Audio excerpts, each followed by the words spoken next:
देखिए, परेशानियां बहुत हुई, लेकिन सरकार से बड़ी भी एक ताकत है, वो है माननीय न्यायालय। और उनसे बड़ी भी एक ताकत है, वो है जनता। आवाम जो चाहती है वो होके रहता है। आवाम ने चाहा कि उनका भाई, उनका बेटा उनके बीच में आए तो आज ये संभव हो पाए। अब मैं अपनी बात रखना चाहता हूं और उम्मीद करता हूं कि आप बड़े ध्यान से सुनेंगे। ये तिरंगा हमारी जान है और हम किसी को इजाजत नहीं देते कि वो इस तिरंगे का अपमान करे। ये तिरंगा सब जगह फहरेगा। कोई ऐसी जगह नहीं बचेगी मुल्क में जहां तिरंगा ना फहरे। ये याद रखना चाहिए सब लोगों को। तथागत गौतम बुद्ध, छत्रपति शिवाजी महाराज, ज्योतिबा फूले, मां सावित्रीबाई फूले, साहू जी महाराज, संत गाडगे जी महाराज और बाबा साहब अंबेडकर, ये जो नाम मैंने लिए हैं, डॉक्टर फरीदी, एपीजे अब्दुल कलाम साहब, मौलाना अबुल कलाम आजाद साहब, ये वो लोग हैं। ये तस्वीर है भारत की जो हमेशा मानवता, प्रेम, समता, समानता, बंधुत्व, भाईचारे पे काम किया गया जिनके द्वारा। और इसी का परिणाम है कि आज भी इस मुल्क को दुनिया का सबसे बेहतरीन मुल्क माना जाता है। अब इस विरासत को आगे बढ़ाने की जिम्मेदारी इस मुल्क में रहने वाले हर व्यक्ति की है। हम तथागत बुद्ध के वंशज हैं। हम प्यार, भाईचारा और हमारा धर्म है मानवता। कुछ तो बात है कि हस्ती मिटती नहीं हमारी। कुछ तो बात है कि हस्ती मिटती नहीं हमारी।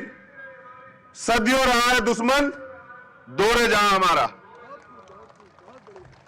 पहले भी कितनी बार तरह तरह के हमले हुए इस देश पर और कितने ताकतवर लोग आए, अंग्रेज, उनको लगा कि वो इस मुल्क को तोड़ देंगे, राज कर लेंगे।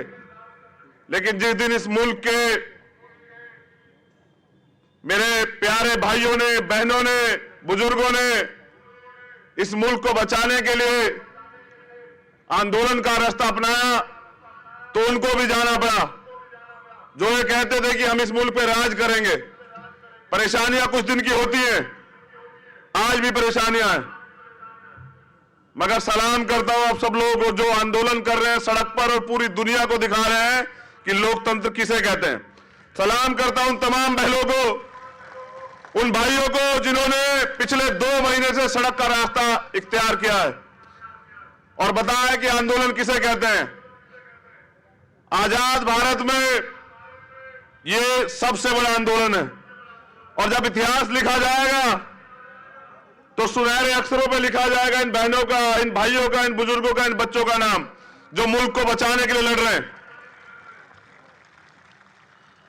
आज मनुस्मृति और संविधान के बीच संघर्ष है और संविधान हमेशा भारी है।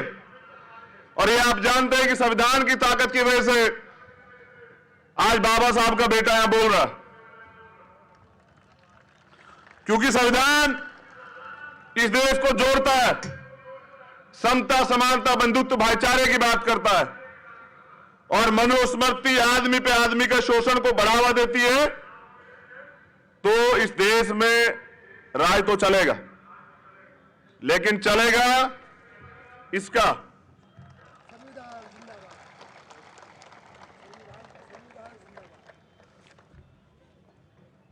देखिए, सरकारें बदलती हैं। मैं एक पर्सनल बात शेयर कर रहा हूं सब लोगों से, मेरे परिवार के लोग यहां हैं। सरकारें बदलती हैं, सोच नहीं बदलती। हमारी वोट सबको चाहिए, बहुजनों की। हमारी आवाज नहीं बर्दाश्त करेंगे, हमारे मुद्दों पे बात नहीं करेंगे। जब मैं पिछली बार आया था, सरकार भाजपा की थी, मुझे 3 दिन बंद रखा गया होटल में। यहां तक बाबा साहब की भूमि भी नहीं जाने दिया गया। फिर मुझे कोर्ट का सहारा लेना पड़ा। इस बार उम्मीदें कम थी कि इस बार ऐसा नहीं होगा, लेकिन फिर वही बात। बाबा साहब के बच्चे, अमन चैन चाहने वाले बच्चे, आपके भाई इस मुल्क में सबके लिए खतरा हो गए, क्योंकि न्याय ईमानदारी की बात कर रहे हैं, हक की बात कर रहे हैं, अपने लोगों को जगा रहे हैं। और ये लोग नहीं चाहते कि लोग जागें। जाग जाओगे तो अपना हक मांगोगे, और ये लोग आपको आपका हक देंगे नहीं।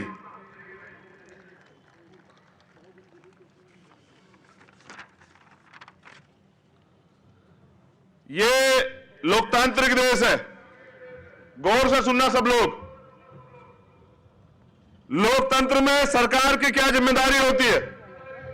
सरकार की जिम्मेदारी होती है कि वो उस मुल्क में रहने वाले, उस राज्य में रहने वाले प्रत्येक व्यक्ति को, वो किसी जाति धर्म का हो, सबसे पहले रोटी, कपड़ा, छत, उसका स्वास्थ्य, उसकी शिक्षा, उसका रोजगार,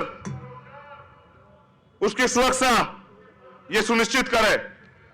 और ये सरकार की जिम्मेदारी और आम आदमी का अधिकार है। लेकिन फिर भी हम लोग आज भी असुरक्षा की भावना महसूस कर रहे हैं। इसके पीछे दोषी वो लोग नहीं है। उनका तो एजेंडा ही था कि इस देश में किस तरह से दलितों को, पिछड़ों को, आदिवासियों को, धार्मिक अल्पसंख्यकों को, सिखों को, बौद्धिस्टों को, ईसाइयों को, मुसलमानों को सताया जाए, उन्हें इस मुल्क में 2 दर्जे का नागरिक बना के रखा जाए, उनके अधिकार छीन लिए जाए। इसी साजिश का बड़ा नतीजा है सीए, एनआरसी और एनपीआर। लेकिन यह मुल्क की समझ में आ चुका है। तो वास्तविक लोकतंत्र तो दिखाई नहीं दे रहा है। लोकतंत्र में तो अभिव्यक्ति की आजादी है, लोग अपनी बात रख सकते हैं। आर्टिकल 19 है।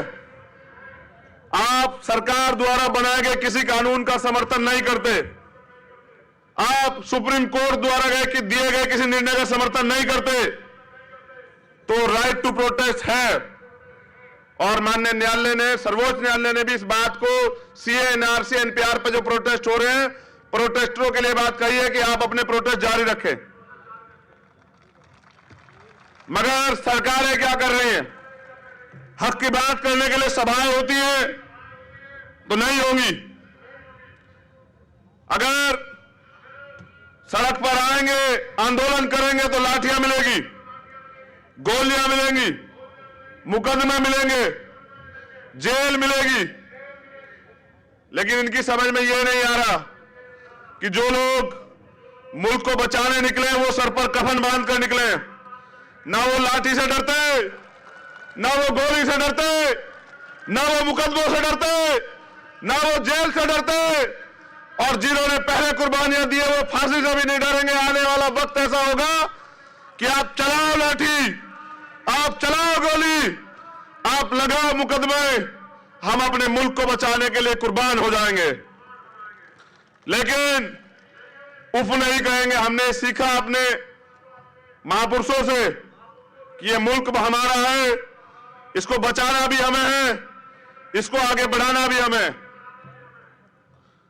अब जब परमिशन नहीं होगी, फिर न्यायालय जाना पड़ेगा, फिर कोर्ट से परमिशनें मिलेंगी।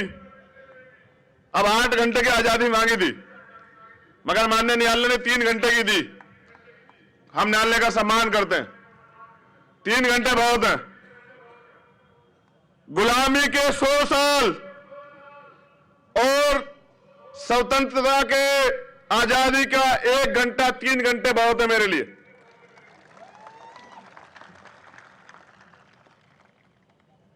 हम अपनी बात को कहेंगे, पूरी जिम्मेदारी से कहेंगे।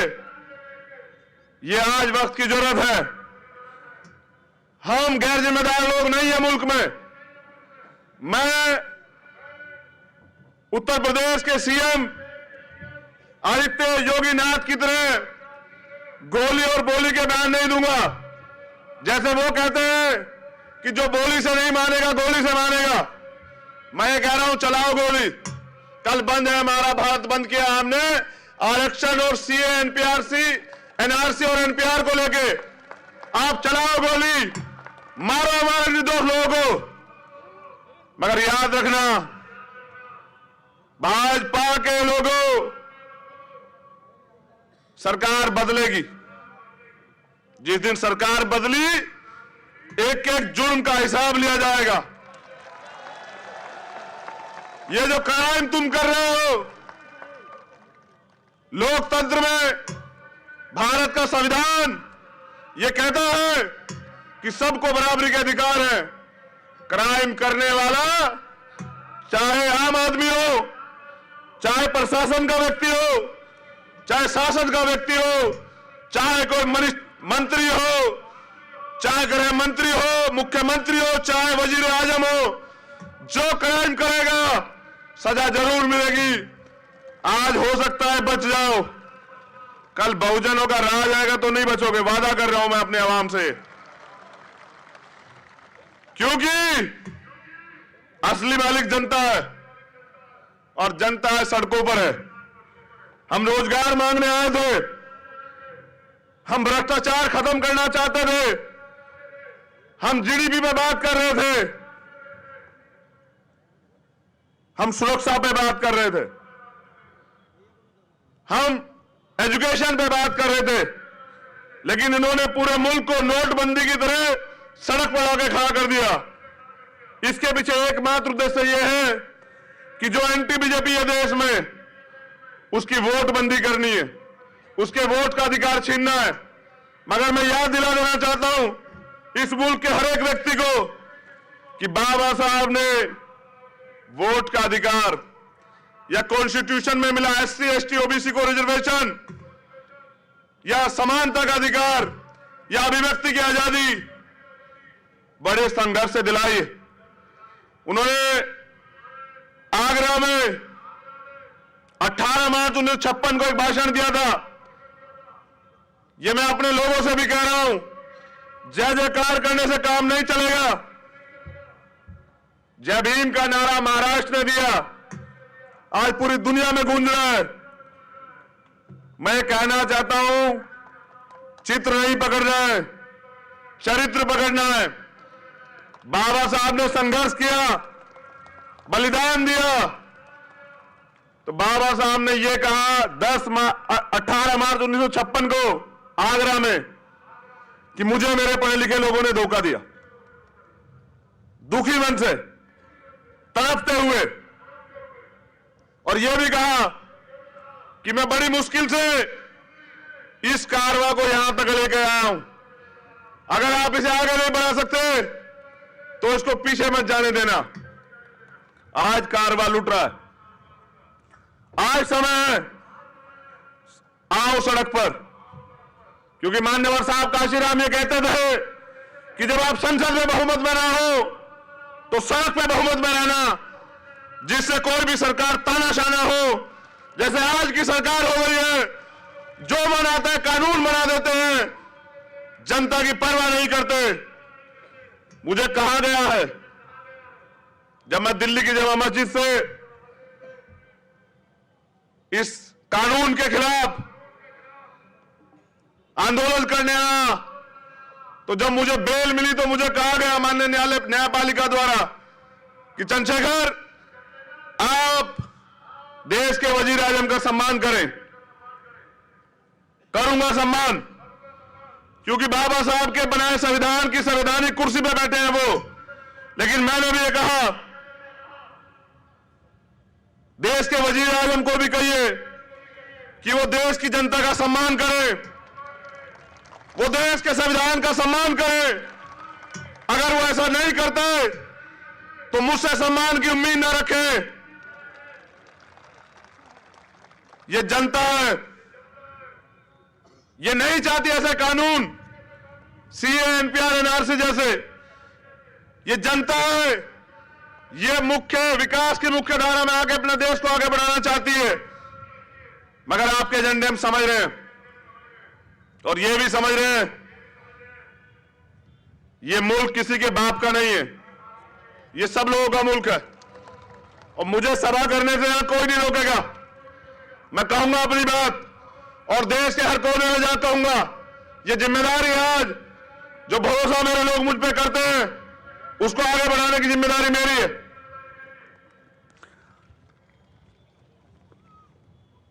नागपुर की पुलिस ने भी सही कहा कोर्ट में कि दो विचारों का टकराव हो रहा है, यहां बिल्कुल टकराव है। हम संविधान को मानते हैं और ये मनुस्मृति को मानते हैं। ये देश तो संविधान से चल रहा है, तो दूसरी विचारधारा यहां नहीं चलेगी।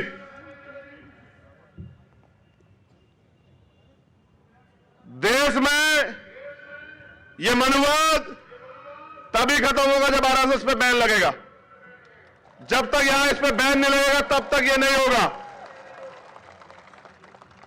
हम यह भी जानते हैं कि बीजेपी को आरएसएस चलाता है, तभी बीजेपी के वजीर आजम यहां आते हैं आरएसएस प्रमुख के सामने और ऐसे हाथ खड़े होकर बताते हैं कि हमने क्या क्या किया। बात संविधान की करते हैं और एजेंडे मनुस्मृति के थोपते हैं। मैं सुझाव देता हूं संघ प्रमुख को, ये झूठ का चोला उतारिए, आइए मैदान में, लोकतंत्र है, आप आइए सीधे चुनाव में अपने एजेंडे लेके, फिर जनता आपको बताएगी कि यहां मनुस्मृति चलेगी या संविधान चलेगा। ये दूसरों के कंधे पे बंदूक रख के मत चलाएं, आए सीधा लोकतंत्र में आकर चुनाव में शरीक हो, फिर जनता जवाब देगी।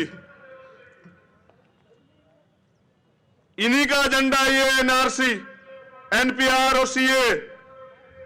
मेरी मदद करोगे नहीं करोगे? राज्य सरकार को अथॉरिटी है, गौर से सुनना मीडिया के लोग भी आए। एनपीआर चाहे तो राज्य सरकार रोक सकती है, तो मैं यहां की सरकार से भी निवेदन करूंगा, अगर वास्तविकता में आप आवाम के हितैषी हैं तो इस प्रदेश में एनपीआर को रोके।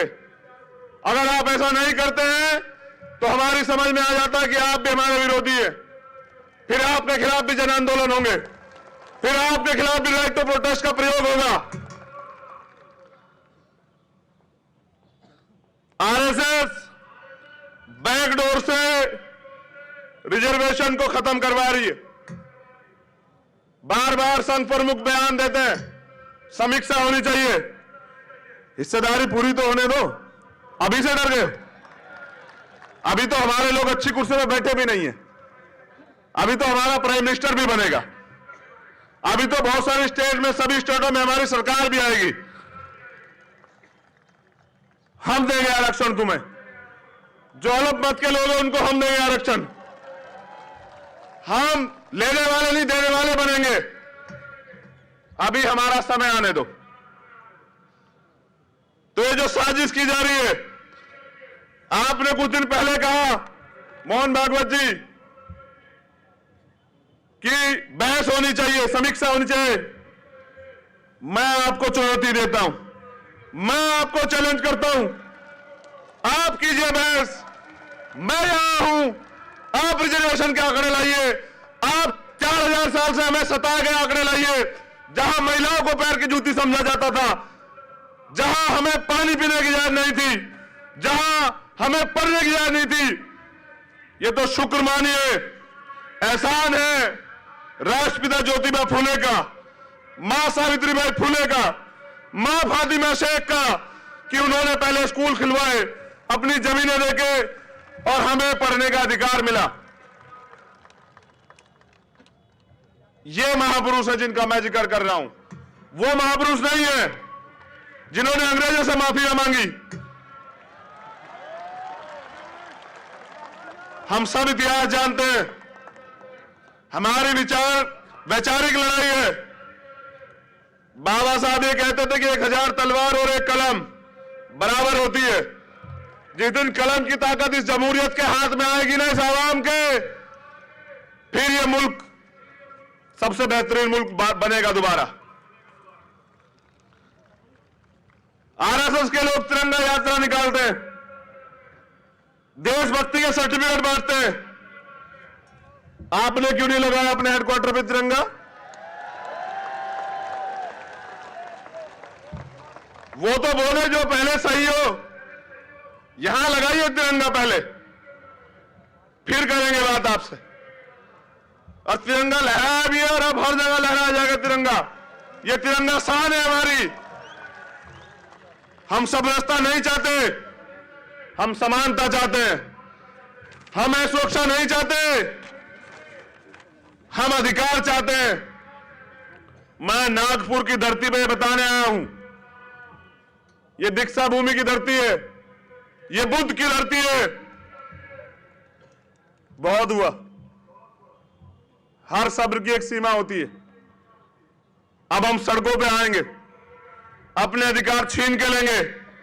ये लोकतंत्र है, जो जनता चाहेगी वो होगा। और इसका परिणाम कल 23 फरवरी को संत गाडगे जी महाराज की जयंती पे पूरे देश में ऐतिहासिक बंद करके हम दिखाएंगे कि हम इस देश में अपने अधिकारों पे कुठाराघात नहीं होने देंगे। हम इस देश में सीए, एनपीआर, एनआरसी जैसे कानून नहीं लागू होने देंगे। हम इस मुल्क में अपने लोगों को किसी को सताने नहीं देंगे। एक भी व्यक्ति डिटेंशन सेंटर नहीं जाएगा, नहीं जाएगा, नहीं जाएगा।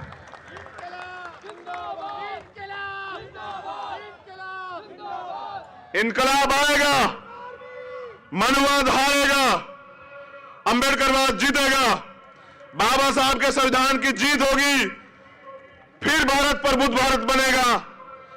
आने वाला समय बहुजनों का है। मैं तुम्हें भी नसीहत दे रहा हूं, टुकड़ों में बटे रहोगे, सियासी लोगों की बातों में रहोगे तो ऐसे ही सरकार इनकी बनेगी और तुम्हारा यही हाल होगा। तुम्हें क्या लगता है शोषक तुम्हें न्याय देगा? जिनका एजेंडा ही तुम्हें सताने का, उनसे उम्मीद कर रहे हो वो तुम्हारी बात करेगा। तुम्हें सरकार बनना पड़ेगा, तुम्हें एकजुट होना पड़ेगा, तुम्हें अपने राज को लाना पड़ेगा। बाबा साहब ने कहा था 21वीं सदी किसकी है? हमारी है। वो समय दूर नहीं कि बहुजनों का राज आएगा। बहुजन हिताय, बहुजन सुखाय आगे बढ़ेगा। इस देश का दलित, पिछड़ा, आदिवासी, मुसलमान, सिख, बौद्धिस्ट, क्रिश्चियन, इस देश की तमाम महिलाओं को बराबर के अधिकार मिलेंगे और तब यह देश प्रभुत्व भारत बनेगा। ये जरूरी बात कर रहा हूं। सवाल यह नहीं कि मौत के बाद जीवन है या नहीं। सवाल यह है, असल सवाल यह है कि मौत से पहले आप जिंदा थे या नहीं।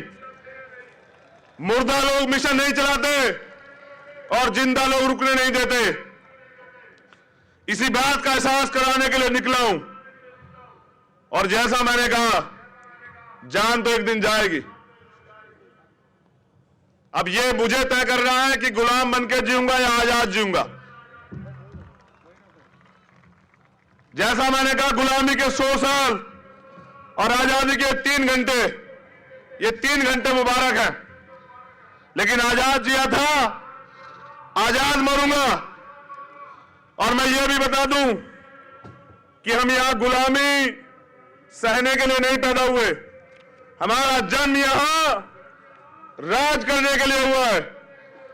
इस देश में ये जो कमजोर तबके के लोग हैं, ये राज करेंगे। इस देश में मानवतावादी राज आएगा और ये जीतेगा। ये दोनों हाथ से देख लो, ऐसे ये देखो, ये जीतेगा। और जिस दिन ये पूर्ण रूप से लागू होगा, एक भी नागरिक को सुरक्षा की भावना नहीं रहेगी। मैं ये भी कह देता हूं मुझे कहने में कोई बुराई नहीं है। शुक्रिया अदा करना चाहिए देश में तमाम लोगों को, अपने मुस्लिम भाइयों का, अपनी बहनों का, अपनी बच्चियों का, अपने बुजुर्गों का। क्यों? ये जान लो, इसलिए करना चाहिए कि 3 तलाक पे बाहर नहीं आया था मुसलमान इस देश में, 370 पे बाहर नहीं आया था इस देश में मुसलमान, बाबरी मस्जिद पे बाहर नहीं आया था, इस मुल्क की एकता के और मुल्क के संविधान के और न्यायालय के साथ खड़ा रहा। लेकिन जब इस मुल्क के संविधान को खतरा हुआ, उनकी नागरिकता को खतरा हुआ, जब फिर इस मुल्क से उन्हें हटाने की बात आई, तो सबसे पहले वो सड़कों पे आया। इसलिए मैं सलाम करने के लिए आप लोगों को यहां आया हूं। और कितनी जगह आंदोलन चल रहा है, जैसा मैंने कहा कि पूरे मुल्क में, आजाद भारत में ऐसा आंदोलन कभी नहीं हुआ। अब मैं कह देना चाहता हूं कि आंदोलन तब खत्म होगा जब इस मुल्क से ऐसे काले कानून खत्म हो जाएंगे और इस मुल्क में इन कमजोर तबके लोगों को बराबर के अधिकार मिलेंगे। अब हम काम करेंगे कि संख्या के आधार पर देश में आरक्षण लागू हो, SC, ST, OBC, माइनॉरिटी के लोगों को उनकी आबादी के हिसाब से, जो बाबा साहब के सामाजिक न्यायिक मूल्यों का सिद्धांत था, सामाजिक मूल्यों का, कि उनकी आबादी के हिसाब से उनको अधिकार मिले। अब हम प्रयास करेंगे इन कमजोर तबके लोगों को जोड़ के इनको उनके अधिकार दिलाएं। फिर इस मुल्क में पता लगेगा कौन मेरिट वाला है और कौन मेहनत वाला है, कौन आगे बढ़ेगा और कौन पीछे रहेगा। मुझे सुनने के लिए बहुत बहुत शुक्रिया। जैसे न्यायपालिका का आदेश है, मैं तो मान रहा हूं, लेकिन जब सबरीमाला पे आदेश आता है, ये RSS बीजेपी वाले नहीं मानते, क्योंकि इन्होंने कभी संविधान को स्वीकार ही नहीं किया। ऐसे ही इन्होंने तिरंगे को स्वीकार नहीं किया, अब इन्हें करना पड़ेगा। 23 तारीख को बंद है। मैं चाहता हूं कि मुझे दोनों हाथ उठा के बताएं, सहयोग मिलेगा या नहीं मिलेगा? मिलेगा या नहीं मिलेगा? मिलेगा या नहीं मिलेगा? चलिए, मैं भी कल महाराष्ट्र में ही रहूंगा कहीं ना कहीं, और देखता हूं कि सरकार कब तक ये काले फैसले वापस नहीं लेती, काले कानून वापस नहीं लेती। जय भीम, जय भारत, जय संविधान। बहुत बहुत शुक्रिया, बहुत बहुत धन्यवाद। आप सब लोगों के लिए मंगल कामनाएं।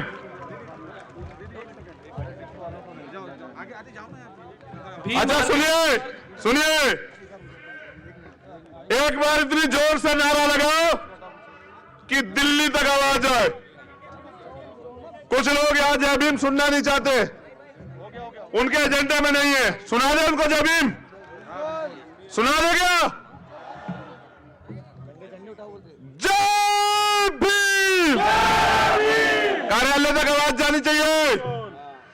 जय भीम, जय भारत, जय भीम, जय भारत।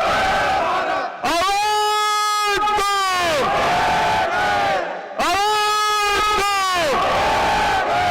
बाबा साहब अम्बेडकर, बाबा साहब अम्बेडकर, जय भीम।